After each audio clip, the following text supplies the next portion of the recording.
Invencível é uma série de super-heróis que não é exatamente conhecida por ter uma animação super incrível. Apesar do alto investimento, os prazos curtos de uma temporada para outra fazem com que constantemente as temporadas recebam reclamações sobre animações estáticas, falta de iluminação e sombras, coisas que já vimos bastante em diversos outros animes que possuem um orçamento muito menor, mas ainda assim entregam uma animação bem mais decente. E ainda assim, Invencível é um dos maiores fenômenos quando falamos de animação dos tempos modernos. Mas por quê? Como que uma série com uma animação que recebe reclamações tão frequentes e constantemente é possível você encontrar fãs que colocam detalhes que a própria produção não fez, provando que é sim possível com um baixo orçamento? E mesmo com tudo isso, essa série ainda tem o sucesso enorme que ela tem. Bom, isso se deve graças à sua escrita. E hoje eu vou explicar o porquê que Invencível faz tanto sucesso, apesar da sua animação ruim, após ter assistido o final da 4ª temporada. Olá YouTube, bom dia, boa tarde, boa noite, bem-vindos ao canal do Lisba. Eu sou o Lisba, e não se esqueça de já ir deixando o like, se inscrever no canal e comentar o que você achou do vídeo. Bom, não é surpresa para ninguém que essa série, o principal destaque dela são justamente seus personagens. A forma com que a série trabalha o desenvolvimento emocional deles é surpreendentemente bem executado. Podemos até ter vários memes criticando diversas características, por exemplo, a falta de vitórias do protagonista apesar do nome, alguns personagens secundários que constantemente são vistos com um teor de piada, não necessariamente porque eles eram para ser cômicos, mas sim por causa do seu desempenho, como é o caso, por exemplo, de Imortal. Mas na verdade, isso é resultado de um monte de características positivas que geram consequências. Uma delas, por exemplo, é o seu pacing, o tempo que a série leva para ir construindo as coisas.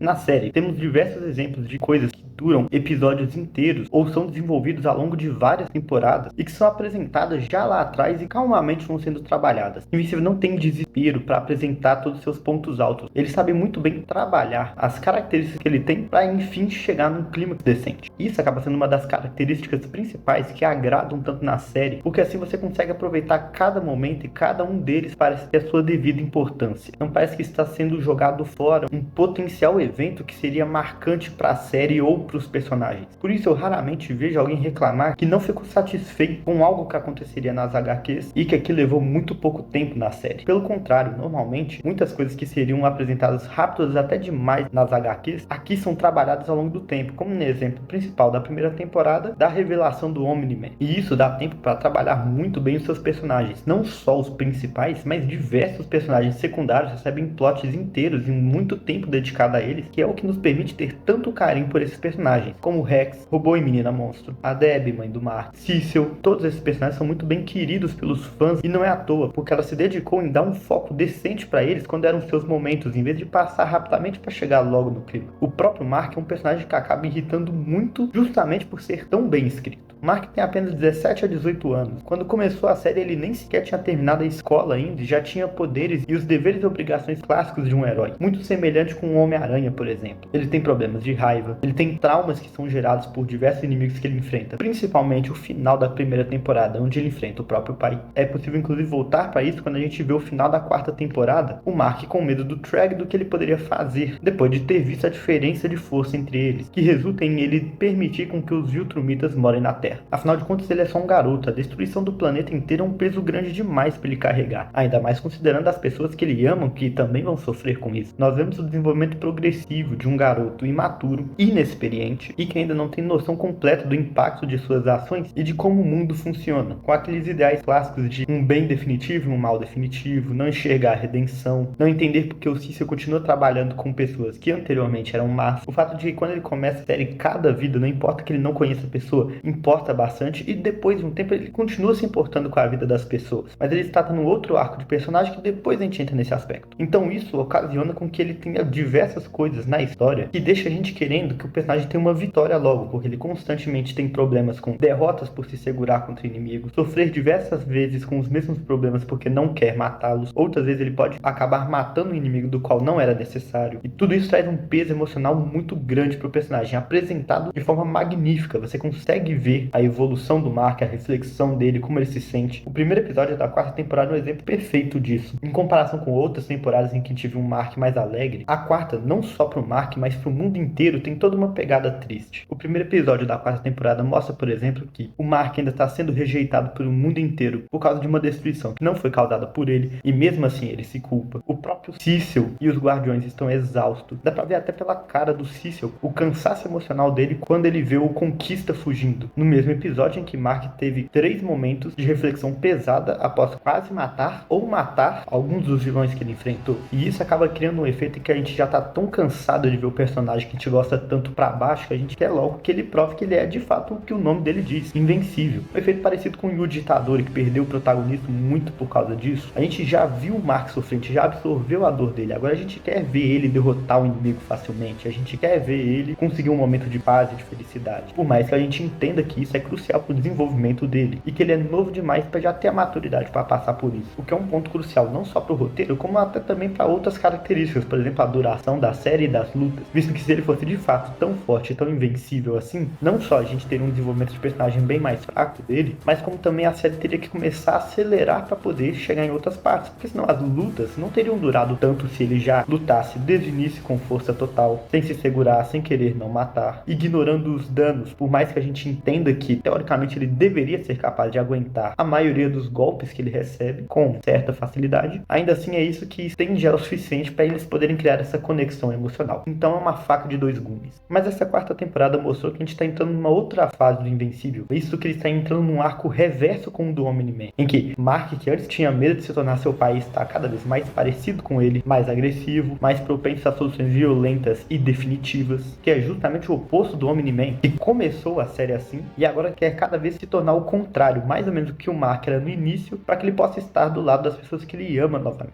Um paralelo muito legal de se ver e ver como os dois personagens crescem na direção oposta simultaneamente, porque eles têm que estar onde eles não estiveram, caso contrário não seria um desenvolvimento, eles estariam parados no mesmo ponto. Mas já é possível ver algumas fagulhas do Mark se tornando aquele herói poderoso que a gente tanto espera, porque afinal de contas o desenvolvimento é inútil se ele não chegar num novo patamar no final de todo ele, e o Mark está demonstrando cada vez mais estar chegando nesse patamar. Um bom exemplo disso é o episódio 4, onde ele consegue enfrentar todos os inimigos do quarto mundo com certa facilidade, não recebe danos e consegue bater, demonstrando que aquilo não é um desafio para ele, ou a própria revanche dele com o Conquista, em que ele consegue derrotar ele sozinho, mostrando o grande salto que ele deu em comparação com a luta que nós tivemos na terceira temporada. E embora a série tenha dado um passo para trás nesse quesito por ter introduzido o Treg, eu acredito que isso não vai ser um problema, porque é um novo inimigo a ser introduzido, provavelmente o vilão final da série, mas que vai ajudar a dar mais um passo na força do Mark. E isso não anula o fato de que o Mark ainda conseguiu derrotar todo o resto, que com certeza não se equipara ao Treg. E só para voltar um pouquinho rapidinho na parte da animação, não me entendam mal, não é que a animação seja horrorosa, completamente travada o tempo todo e que ela não tenha seus momentos. Existem ótimos momentos de animação, principalmente nos clímax das temporadas, e mesmo em momentos de não animação fluida, existem outras características que ele consegue ser bem bonito, por exemplo, nos visuais de fundo, ou em alguns efeitos específicos. Mas, de forma geral, não é a animação que sustenta essa série, ou pelo menos a animação não acompanha o mesmo ritmo da sua escrita maravilhosa. Mas então, o que vocês acharam de Invencível? Gostaram da quarta temporada? Coloque seus comentários aqui a respeito do que você achou sobre ela, e não se esqueça de ver o meu vídeo falando sobre o Conquista, Meruem de Hunter x Hunter e a importância que o nome dá para a personalidade deles. Então, muito obrigado a todos que me assistiram até aqui e espero vê-los no próximo vídeo.